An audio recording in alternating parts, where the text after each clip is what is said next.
Hello, everybody, and welcome to the latest episode of SEPA Paranormal Chronicles. Today, I am delighted to have with me Chuck Danger, who is the host of a new podcast called Danger Zone. He's a researcher, which we'll get into later, and he is also the co-host of the Counter Cult podcast. Chucky, welcome to the show, my friend. Glad to be here. How are you doing today? Not too bad, not too bad. Like I say, we're enjoying this nice warm weather. I've got fans on me to make sure that I stay cool. That's important. I've had to turn the room AC off because the wife's on the couch watching the TV, but she doesn't mind. I think she doesn't mind. We're okay. We're good.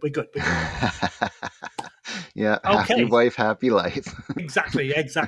So I'm going to start at the very beginning because we kind of touched on this when we was offline. Chucky Danger. Where did that name come from?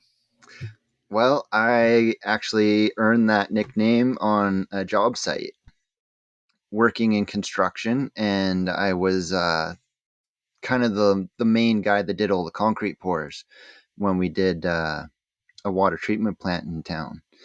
And we had to do this inner wall pour for some foundation work. So we were using a giant crane bucket to shuttle in the concrete. And the crane bucket was about 3 tons. So this thing isn't small. And between lifts, I was talking to my foreman. And as we're talking, all of a sudden, he's like, "Chuck, hit the deck." And so like I just went prone on the ground. And as I'm there on my belly, I felt this tick right on the top of my hard hat. And the concrete bucket almost smushed me. Holy crap. Yeah, it was a really close call because the crane operator, turns out, he showed up to the job site still drunk that day, and he wasn't paying attention to what he was supposed to be doing, and he came in with that concrete bucket real hot over the top of the wall. And yeah, if he didn't tell me to hit the deck, I would have not been here right now. Yeah, and that professional word that you just used, smushed. Yeah, that's crazy. So how long ago was that? Oh, geez. That would have been when I was 19, 20, something like that. And then I showed up to the job site the next day, and the construction foreman's like, "Hey, Chucky Danger." So and it's stuck ever since. It's just kind of, I earned that one. Oh, 100%. Yeah. You're keeping that one, mate, for the rest of your life. 100%. Exactly. Yeah. So when I first start talking to people, I normally get them to go right back to the very beginning when they had their first interest into the paranormal. So can you tell us a bit about that, please? Oh, right to the very beginning. Well, back in elementary school, when the teacher asked us in grade 1, "What do you want to be when you grow up?" I think I wrote on a piece of paper, "I want to hunt Bigfoot." And it showed me putting a net over a big hairy guy in the woods. I think my mom still has that paper somewhere. Oh, you should have brought it. I've just held it up. Oh man, that artwork would be atrocious. So yeah, I kind of grew up watching stuff like Monster Quest and having a general interest in all things paranormal. And then I kind of just started to experience things on my own. I had a pretty bad haunting when I was about 14 over the course of a summer. And this ghost would come into my room and I'd see the full body apparition. It got really bad. But it wasn't just me. I had some friends over for sleepovers on separate occasions. And one of the friends actually saw it. And the other friend, we'd experienced this phenomenon where when you reach for the light on the headboard, you'd get this blizzard cold wind rush through the bedroom. And Wow. He experienced that phenomenon. So it wasn't just crazy. me. And then when I moved away from home, my little brother took my bedroom, and he actually saw this woman in white in this mirror made out of a bicycle tire. So kind of Okay. odd that she stuck around. Yeah. So, did you do any kind of research in who this person might be? I don't think it was actually a person. Oh, This thing was a bit of a trickster. So, growing up, my great grandma would tell me stories of when she was a little girl. She lived on this farmhouse just out of town here, and her sister would play this game where they would see who was bravest as the ghost would tuck them in at night. And she told me about this ghost that would come into their bedroom and it would tuck them in and stand at the end of their bed. So, when I started to experience this woman in white, I just thought it was the ghost that great grandma saw. Like, they talk about stuff being genealogical. So, like, yeah. is this some sort of family ancestor or what? But it was like a blonde woman in a very poofy Victorian dress with like the shoulder poofs and everything, Okay. Yeah. Yeah. and like the doilies around the fringes, kind of. But you couldn't see her feet, but she was like floating across the room, and like it appeared as if she was solid. It wasn't like a super translucent being, but she like went in through the door and out the wall on the other side, kind of thing. But eventually she like ramped up her terror, and she would stand at the end of the bed. She eventually started to stand on the mattress, so like you could feel the imprints beside your feet. And I was terrified and underneath the blankets. And then one night she came up, and as I was underneath the blankets, you could feel two fists pressed down right beside your head. Jeez. Yeah. Not my favorite. So I consulted with my mom and asked what I should do. And she's super religious, and she told me to rebuke it in the name of Jesus. And so the very last time that I saw it, it came into my room like the very first time. She glided across the room and then out the wall on the other side. And I just said, "You need to go away and leave me alone." And then there was nothing for about a minute. And then right below the window, I just see the back of a head poke through. And instead of being a blonde woman, it's like black hair, but it looks wet and it's hanging down. So like you see this head like come through the wall and you just see the back of it. And then it starts to turn like an owl. And the face that I saw was like this Cheshire cat grin of these long needle like teeth. And the eyes were like red laser dots, but like all Jeez. the other facial features were just void. It's like you were staring into nothingness. And then I said, "I rebuke you in the name of Jesus," and it pulled the head back out the wall, and I never saw it again. That's crazy, dude. It was And terrifying. yeah, I can. Why are you not in like in a padded cell or a straitjacket or something? Because that would scare the Jesus out of most people. Yeah, mental Yeah. fortitude, I guess. Exactly. But I do love it how when you speak to people and they say that they experienced things when they were kids, that they always think that the blankets over the head is going to protect them. Oh So yeah, yeah, it's that concept of if I can't see it, it can't see me kind of thing. yeah, exactly. Well, anytime I would reach for the lamp on my headboard, I'd get that blizzard cold wind, and that was just as terrifying because like this happened during the summer, and there's no way you should get that cold of an air in your bedroom. Yeah, Yeah, and like I yeah. didn't have a fan or anything like that. I was just kind of left to the elements. So obviously, after experiencing this, did your brother experience similar, and did he do the same to get it, or how did his experience I think he take? just saw her on like one or two occasions, and it was always just like a reflection in the mirror. He never actually saw the full body apparition. It was more like he's playing on his computer, he looks in the mirror, and it's like behind him kind of thing. But he never really went into great depth about what happened with when he saw it. He's kind of quiet that way. I think I would be after yeah, after what you've gone through. But to be fair, so how after that experience, what how did your life go on for you to then think this is something that I want to investigate on a regular basis? Well, then I started to have some odd occurrences out with my friends and out hunting. So we'd go out camping at this lake that is like right up the hill from my hunting spot, actually. You'd go down this forest road and down the hill, and there's a nice private lake. It's a provincial campground, but no one ever goes there to maintain it. So usually you're the only ones there when you go camping, which is really nice. Me and my one friend went out one night. Everyone else was drinking and partying over by the fire, and we decided we were going to go out spearfishing at night. And so we carve up these spears out of willow trees, and we got our flashlights, and we're out there in the water, and we're looking for carp.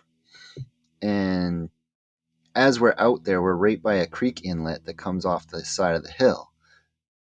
And we start hearing this sound that's like almost like a wild boar grunting. But we don't have wild boar out here in BC. So we were both looking at each other like, what is that? And it was giving us the heebie jeebies because, like, we don't know an animal out here that makes that sound. And we're like, well, maybe it's a bear making some weird noise we don't know about. It's like, well, I don't plan on encountering a bear like waist deep in the lake, thank you. So let's go back to the fire with everyone else. And we just got out of there. But so I kept that in the back of my mind. We went camping at another lake, this kind of a stone's throw mountain range away, not very far as the crow flies. And so we're camping out there. I was on heart medication at the time, so I was the only sober one there. So everyone else was partying really hard. We had music going all day long. We're shooting potato cannons. Like, we're having fun on May long weekend. And we were Yeah. definitely the only people that were up there because we pushed through snow on the road to get in there. So there was no tire tracks ahead of us. And we pull into the campsite, have all this fun. And then one night I was like, well, I'm going to do my party trick and see if I can't call owls. So I go over by the edge of the lake and I do a great horned owl call. And across the lake from me, I get a reply like almost right away. And I'm like, wow, that's fun. And so I start calling again. And then all of a sudden there's another owl on the other side of the lake. And I'm calling and I'm getting this conversation with these owls, and then another owl, and then another owl. And there's another lake that's like 200 yards away through the forest. And you start hearing an owl over there and an owl over there. And all in all, there was like 12 owls talking at the same time. Wow. And I just thought that was amazing and fun. And I didn't think much of it. Um, I was kind of in a bit of an atheist phase in my life. So I didn't have much belief in the paranormal at the time. And one of the girls comes up and she's like, could you please stop calling the owls? It's starting to freak me out. I'm like, yeah, no problem. I had my fun. And as soon as I stopped calling and I started to go back to the campsite, the very first one that responded to me kind of devolved its from its owl hoot to a bit of a mix between a kookaburra and a chimpanzee, like a really, really fast chatter. Wow. And I just thought it was a really stupid owl at the time. Plenty of those about, yes. I was like, what kind of an owl makes this stupid sound? And I was just laughing because it was funny. And so I wasn't thinking anything funny was up. And then later that night, most everyone had gone to bed. There was like four of us still up at the campfire, like 4 a.m. We're just having like a heart to heart conversation around the campfire, still playing music though. So like it's not quiet. And all of a sudden, right behind us, we got this gravel parking lot where everyone's got their trucks in a big semicircle.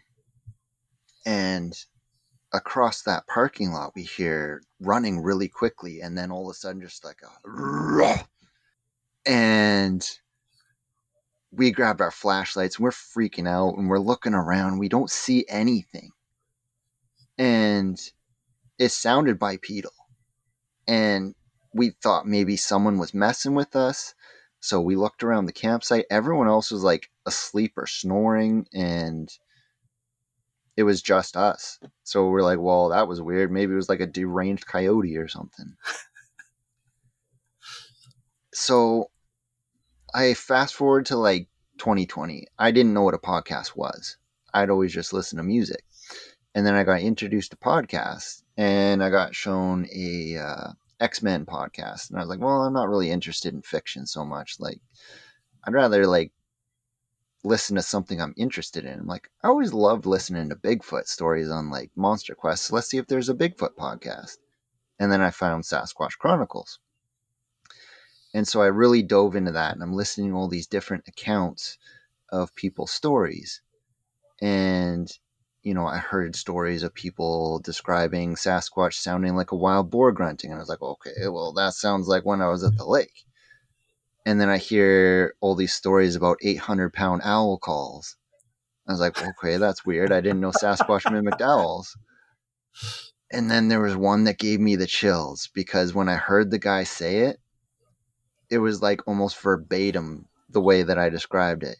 He's like, I was talking to this owl, and then it changed, and it went and sounded like a mix between a chimpanzee and a kookaburra. And I was like, sold. Because he actually Wow. saw the thing. Wow. So my theory is that we were up in like the middle of nowhere, and we probably pissed off a family of them.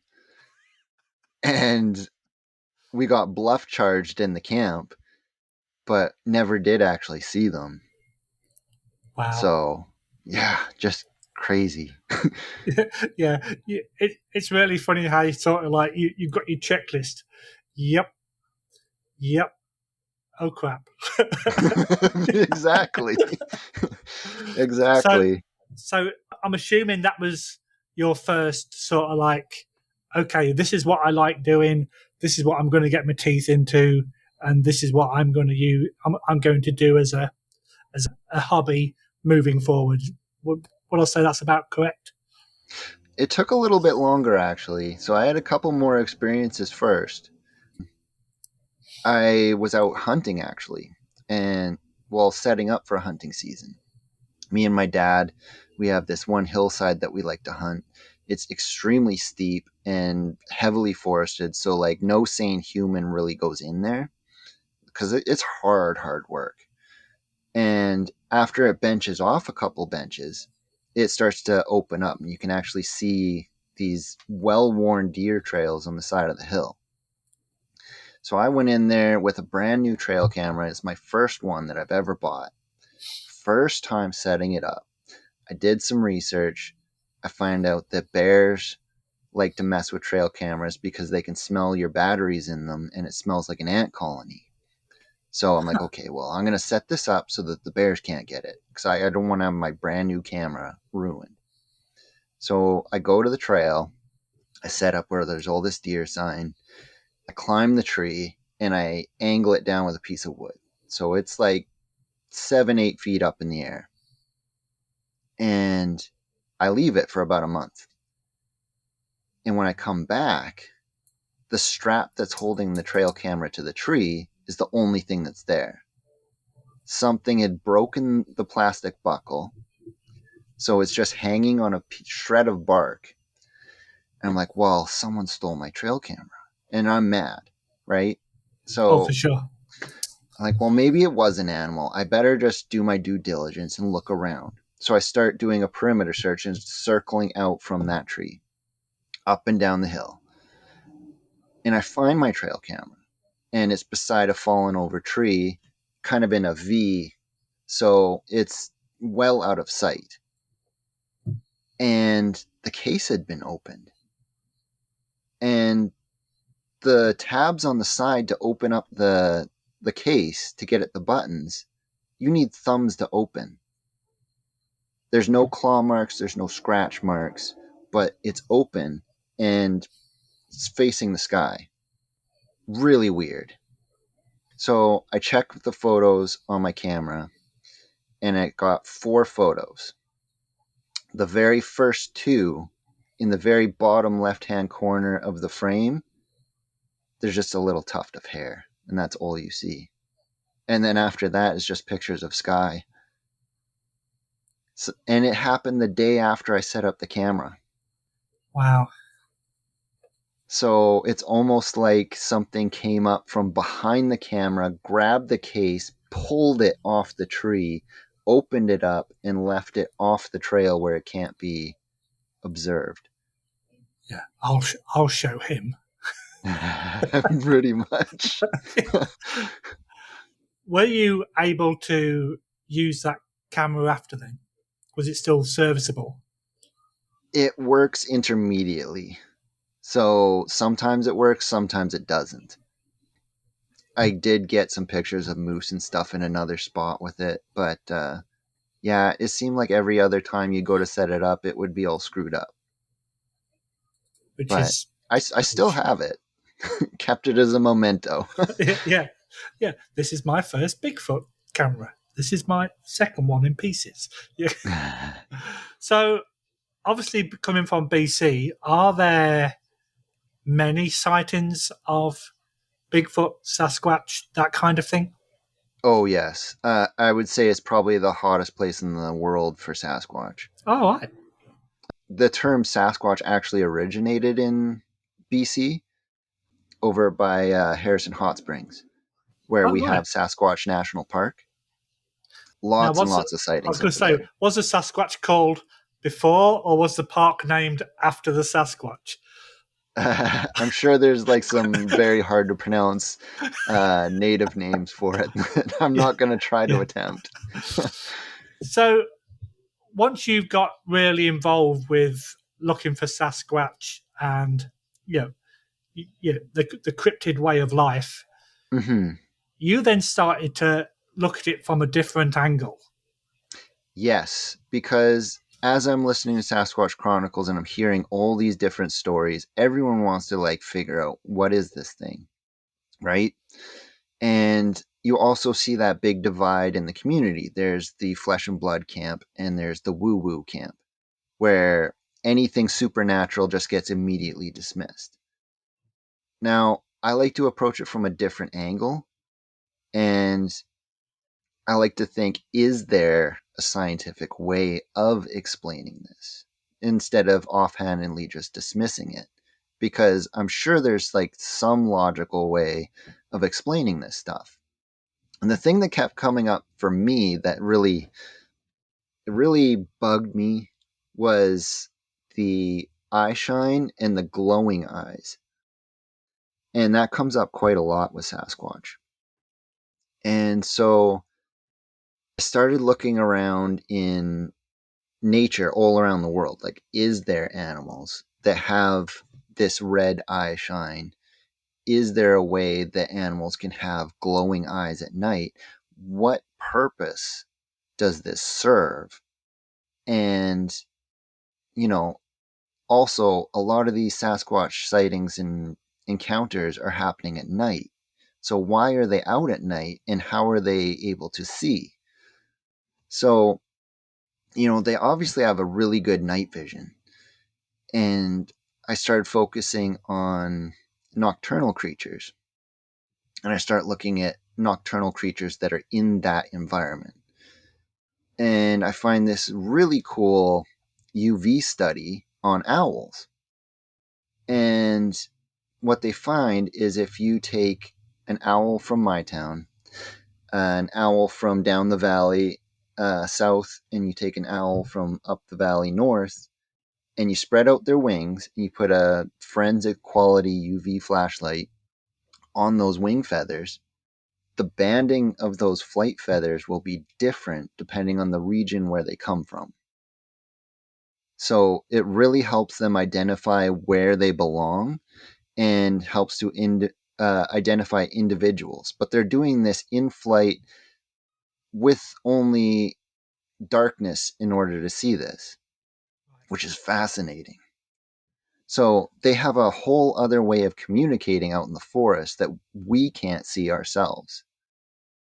And then I find pictures of flying squirrels. And what you and I see are these little brown critters, brown or gray, and, pretty bland, not very exciting. But when you put them under the ultraviolet light, they get all kinds of crazy colors. They go bright pink, orange, and blue. And so while they're gliding from tree to tree, they're like, neon little kites flying around. So they have all these bright colors that they're expressing in the darkness that other animals that can see UV obviously can see as well. And then I start getting into researching this myself, and I buy myself a good forensic quality flashlight so you got the right wavelength. And I go out and I start looking at plants and animals that'll sit still for long enough that I can look at them. Yeah. And anything that is living emits ultraviolet light, but it's all in different wavelengths. So even you and I are emitting ultraviolet light right now. There's actually a really cool study that shows that humans have stripes and we're born with them, but you can only see them in certain frequencies of ultraviolet light. And I almost think there was a time in history where humans were able to see that, and that's how the origins of war paint came about. That would make sense. Because it's almost like a tribal way of remembering the time when they could see it. That would Now, definitely make sense. Yeah, for sure. yeah. And so I'm doing all this study, and I heard from Doug Hychek that he was doing a study on grizzly bears and caribou. And what he found is that they can see ultraviolet as well, and they use it for browsing food. So if you've ever seen a grizzly bear, he's eating like at a huckleberry bush, and he goes from this bush and he walks over 20 yards and he starts eating off another bush. What he's actually seeing is the most protein rich food, and he's going and getting the most bang for his buck as he's eating. So he's not going to sit there and waste his digestion on less calorically dense food. So he's getting the best feed possible. And the same with caribou when they're eating lichen on the tundra. They can see that UV reaction in the lichen, and you can actually see this when you're looking at it with a flashlight. The more protein dense plants will actually turn a really cool red color. And when you're messing around in the forest, like even stuff like little tree lichens that you can barely see on the tree bark because they blend in so well, when you hit that with the UV flashlight at night, they turn like a bright neon orange. Oh, wow. So it totally changes the environment. And it's almost like the movie Avatar, where everything's those really crazy expressive colors at nighttime. Yeah. So out of our visual spectrum, that's what everything else sees, which is really cool. And like flowers will express UV patterns to interact with insects. Like a daisy, for instance, is pretty bland and, a white flower. But when you hit it with the UV, they got these little runways that run down the flower petals that direct the insects into them. But they also use frequency and magnetism as well, which is really cool because a bee holds a positive charge and the flower holds a negative charge. They can turn their flower heads towards where bees originate from. They can like hear the beehive, the buzzing of it.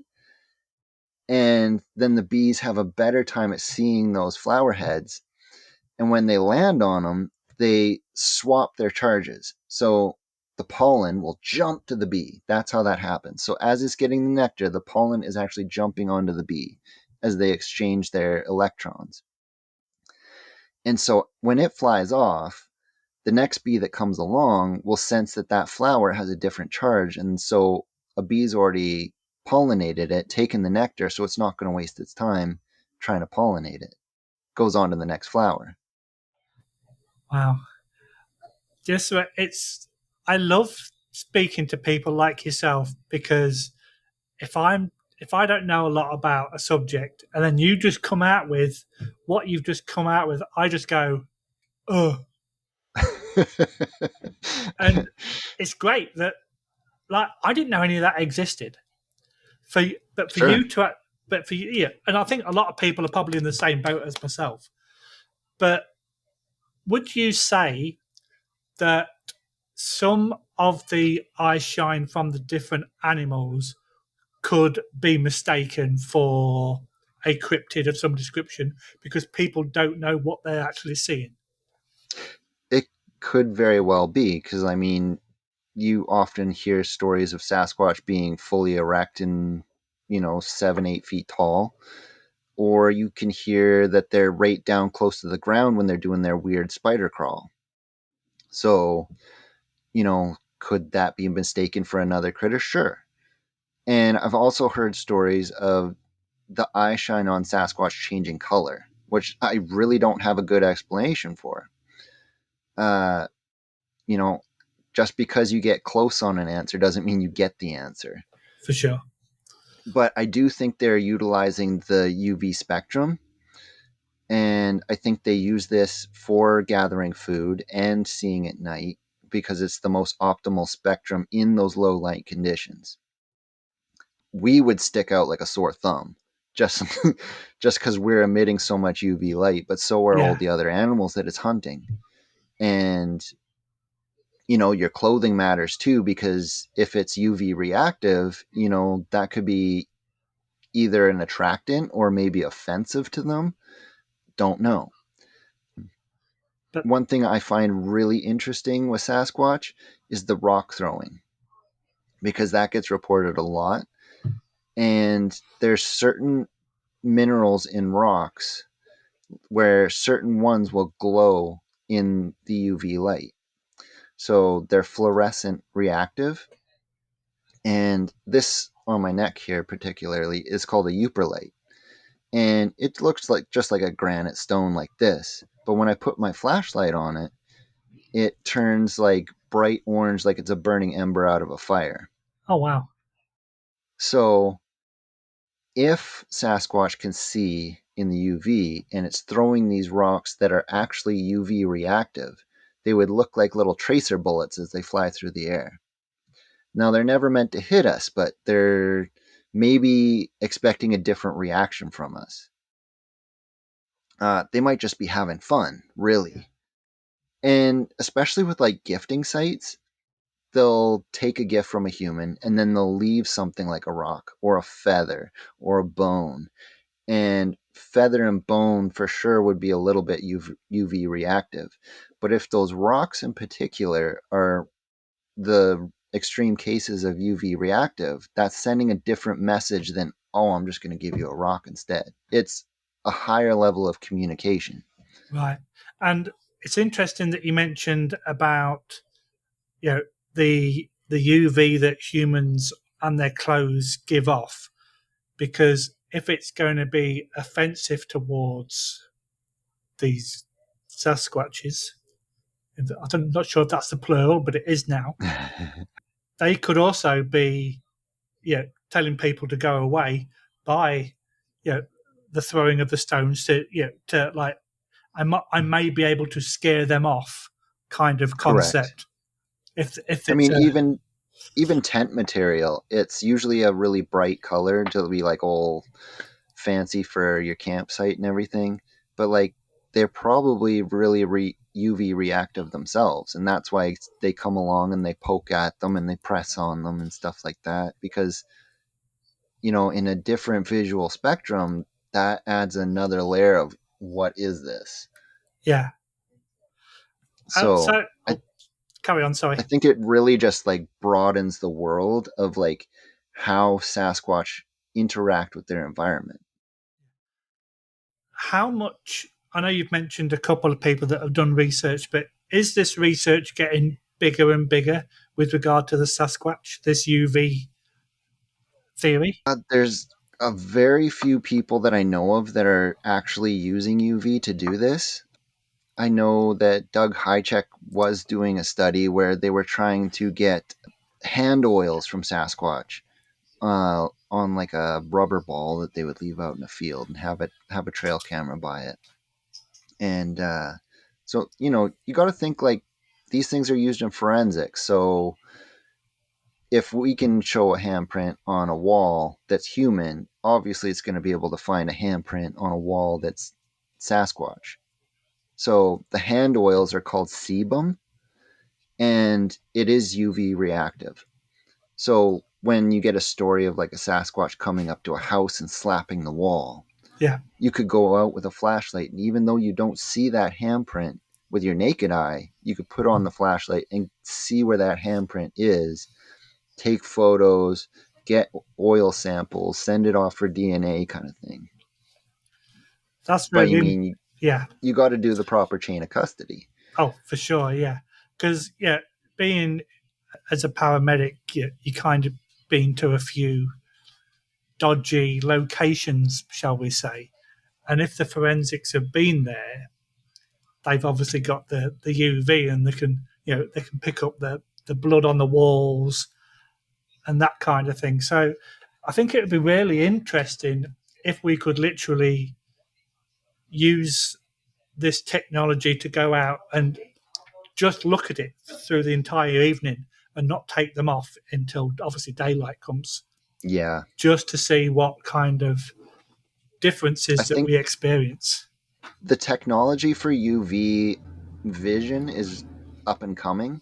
There is some camera kits that you can get that are rather expensive, and they're really bulky at the moment. So they're not the most Yeah, wieldy things. but it's but interesting. Sorry, yeah, it's interesting that you mentioned about the eyes though, because I read something, funnily enough, just yesterday, where there's a deer that has a different color eye compared to what time of the year it is. oh yes, the caribou will do that. Yeah, that's the one. Yeah, Yeah, yeah, yep. So they will go from like a brown eye in the summer to a blue eye in the winter. yeah, because of the different in the light. Correct. Yeah. See, Yeah, I've really been doing my interesting. research. I've been doing my research, dude. So, Another thing that I studied up on with that in terms of the color is a lot of people say that mammals can't have that red eye shine.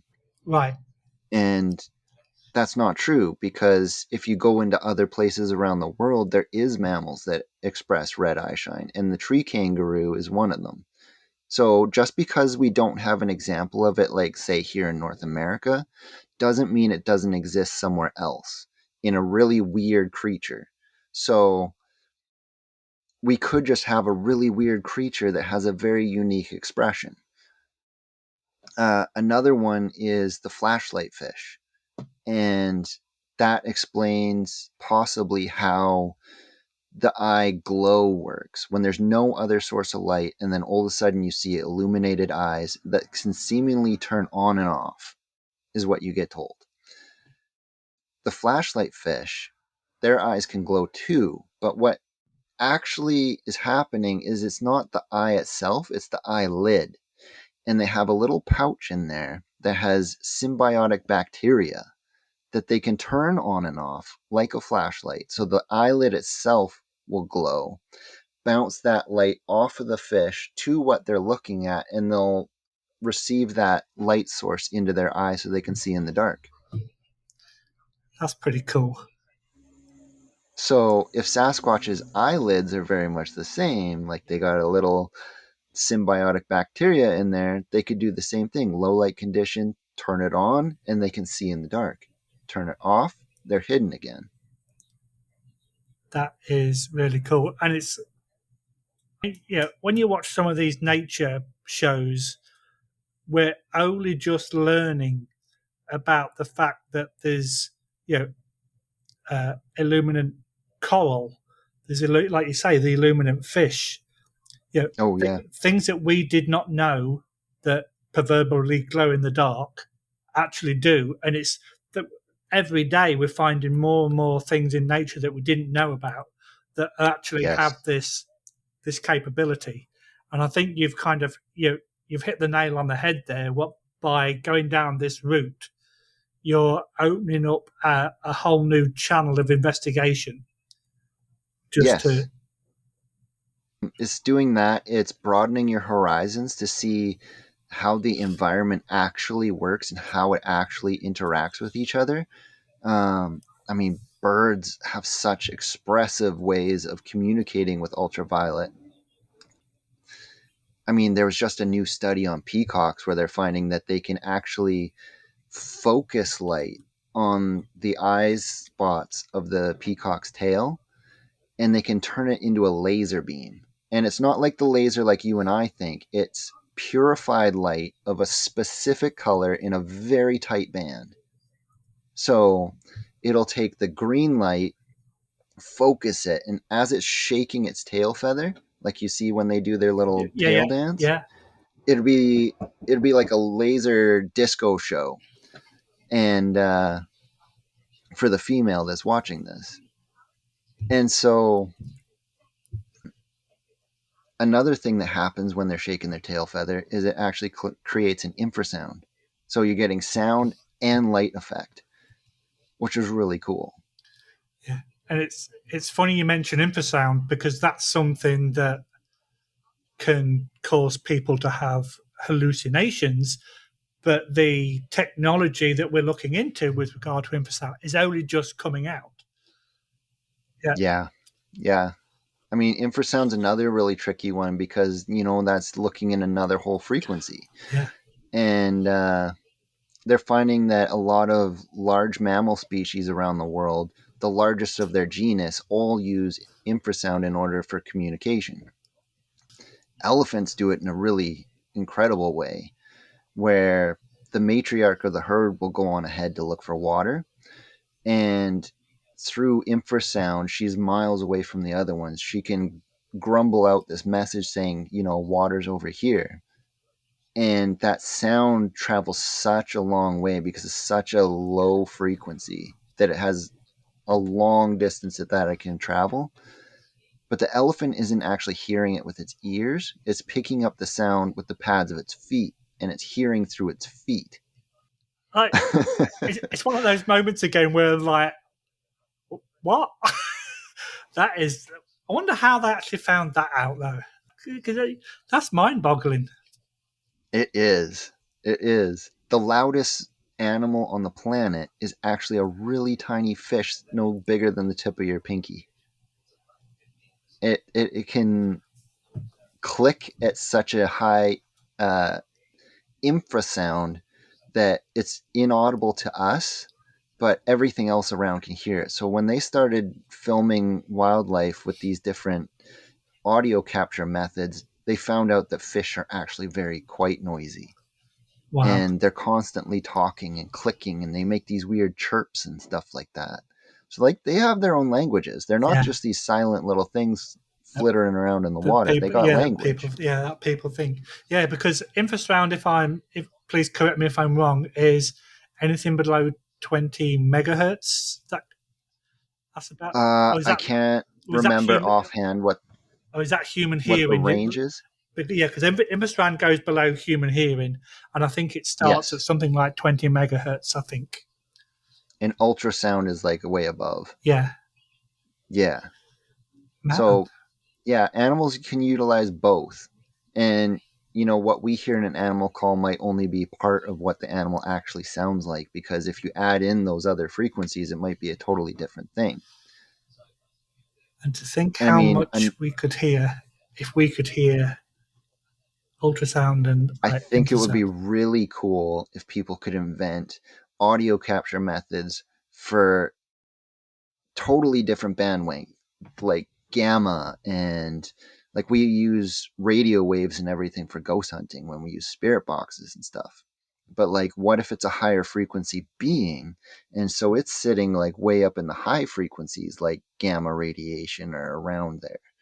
Like, if you could get an audio capture method for that bandwidth, what are we going to find? Yeah, that is Or pretty even cool. lower, like microwave. If you could get a microwave sound frequency, like what's going to be in that bandwidth? Yeah, and not just the ping of the microwave. That don't count.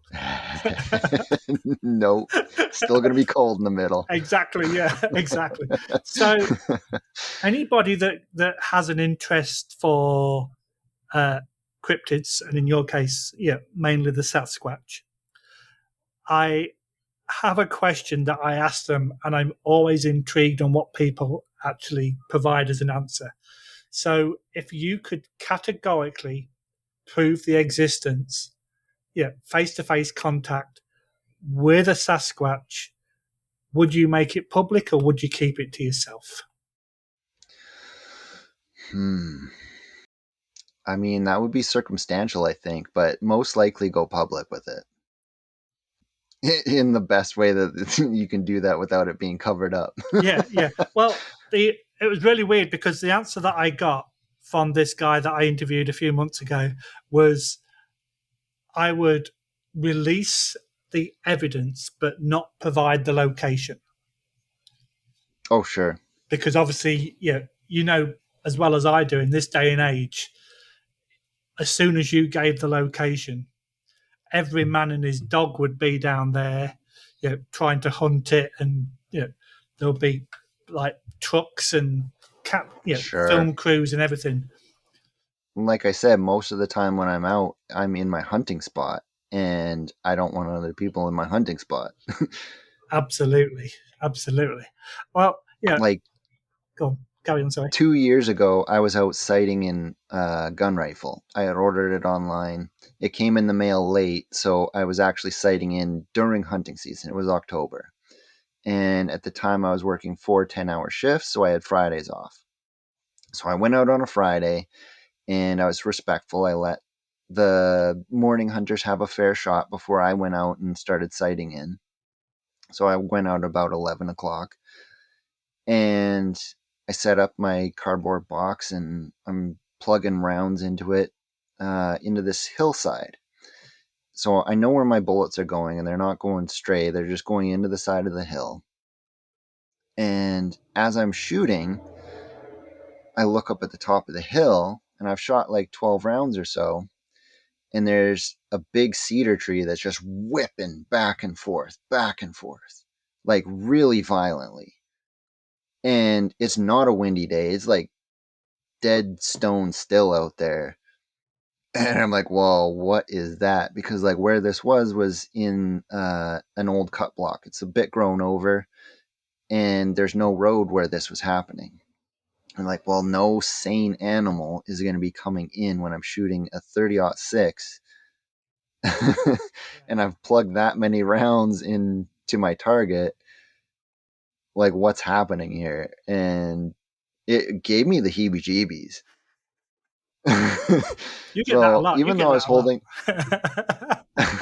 even though I was holding that gun, I did not feel brave enough to climb that hill and go see what was shaking this tree. I'm like, no human could do that because this Yeah. is like an 8 to 9 inch diameter tree. And, a moose isn't going to do that. And a bear isn't going to do that. So, like, What you've is? only got like one other option, really. Yes, it's those little killer rabbits. They're little buggers at times. Yeah. Yeah. Especially near caves. Exactly. You got the reference. Yay. I definitely did. So, So, I kind of left that alone. But I was really curious about the circumstance of that encounter. So I went back in the spring after kicking myself in the butt for not going out earlier. And I just wanted to get some perspective photos of this tree. And so I went out and I took some photos of the tree at the bottom of the hill. I walked up to the tree, took photos there. It turns out there was a bunch of other cedar trees at the base of it. So even if I did climb that hill, I wouldn't have been able to see what was at the base of it because it's all brushed in with these smaller cedar trees. So I'm looking around at it. I see that it's that 8 to 9 inch in diameter trunk, pretty solid. Like I tried shaking it, and you get like a little wiggle at the top, but not whipping back and forth. And I'm just in hunter mode, and I start looking at deer sign that's in the cut block, and I find a moose bed that's in some rotten tree, and I'm looking at the hair that's in it. I'm like, okay, well, we got animals using this block still. And as I'm looking, I'm like, what is that? And I look down, and in this rotten wood was about a 14-inch long foot track. Like, you can barely see it because it's in this mulched wood, but about 14 inches long and about 4 or 5 inches wide. Just right in this moose bed that was just north of where that tree was. So it's almost like I found the track from the fall before and had been heavily weathered since. So, like, it Yeah, wasn't castable, but super interesting. yeah. And it's interesting that yeah, people always try to debunk these footprints by saying, "Oh yeah, it's one footstep over the top of another," but you would be able to tell the difference. So you're not going to get it Oh, exactly yeah. exactly perfect.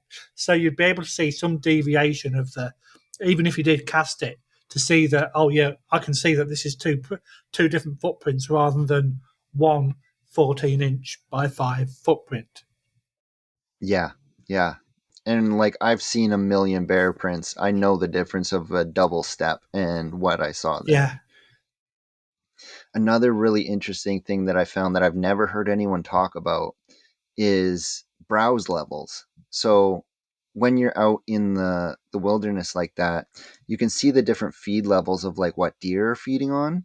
So I can go out and I can see the level where the whitetail and the mule deer are feeding. And then above that, you can see where the moose have been feeding above them. And then I noticed that there was another bare spot on these willow trees, and it was higher than what the moose could reach.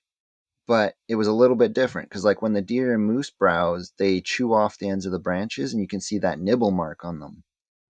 This looks like something had grabbed the branch and just pulled all the leaves off. So it's just a bare branch with no leaves on it above where a moose can reach.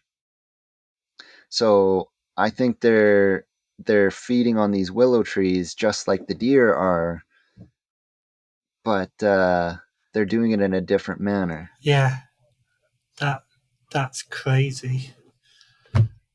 Chucky, I do hate it when people make me speechless, so please stop doing that. But this has been absolute fascinating. I know that we mentioned at the very beginning that you're going to be starting a new podcast. So Correct. if you'd like to tell people about that, if you've not launched it, when are you going to be launching it, and potential subject matter, etc., etc. I have launched an introductory episode. It is called The Danger Zone with Chucky Danger. You'll see my logo. It is a flashlight shining on a Bigfoot footprint in the UV with a silhouette of my face. I'm going to be talking about anything that really interests me. I want to hear people's most dangerous encounters. I want to hear paranormal encounters. I want to talk about animal attacks, history, mythology, um, true crime, anything that I just fancy at the time. I don't want to be put in a box.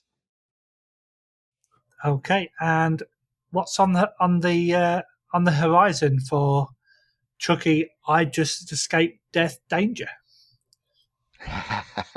Well, as soon as we're done here, I am going to be recording my second episode and my third episode, which is going to be my personal recountings of my Sasquatch experience, my hauntings, uh, UFO encounters, a couple wild things. So I'm going to break those down into a couple episodes. And after that, I'm going to start interviewing and getting into some stories. So the fact that you've mentioned things that we've not spoken about yet, it'd be great to flip the page and to talk about some of your other experiences on another episode if you're more than happy to come back. Sure. Yeah, I'd love to. Absolutely fabulous. Again, Chucky, thank you for your time today. I hope your podcast is extremely successful. Sounds like it's going to be a blast. And I thank you for your time, sir, and have a great rest of the day. Oh, thank you for having me. Take care. Bye bye.